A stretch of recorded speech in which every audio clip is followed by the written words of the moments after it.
F10 я ГГС. Добрый день! Сегодня мы практикуем комбинации клавиш F10 по F12. Одно нажатие по F10 перейдет нас в режим управления с клавиатуры. В этом режиме есть два варианта управления программой. Первый из них – перемещение при помощи стрелок. К примеру, для установки границ в таблице выполняется следующая комбинация клавиш F10, вниз, вниз, Alt вниз и переходим к пункту всех границ. Нажимаем пробел или Enter. Второй вариант – это непосредственно прямой набор комбинаций клавиш F10 я ГГС, что соответствует F10 переход в режим управления с клавиатуры, я переход во вкладку главная, ГГ это граница, все границы это S. Также в режим управления с клавиатуры переводит нас левый Alt. Это очень удобно, когда управляемая клавиша находится с правой стороны. К примеру Z.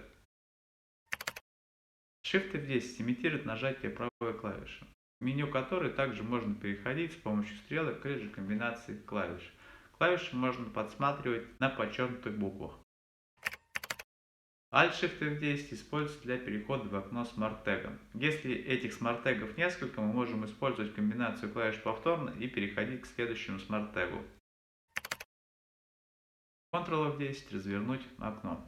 Функциональная клавиша F10 используется для управления с клавиатурой. Клавиша F11 вставляет диаграмму из выбранных вами данных в новом листе. Диаграмма, которая установлена в программе по умолчанию. Shift F11 вставляет новый лист.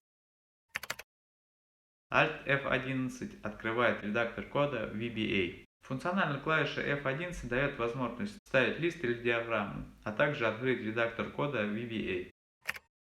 Функциональная клавиша F12 открывает окно «Сохранить книгу как». Ставьте палец вверх, файлы с примерами под видео. Поставляйте в комментариях оценку от 1 до 10 по степени полезности материала. Подписывайтесь на канал. До скорой встречи!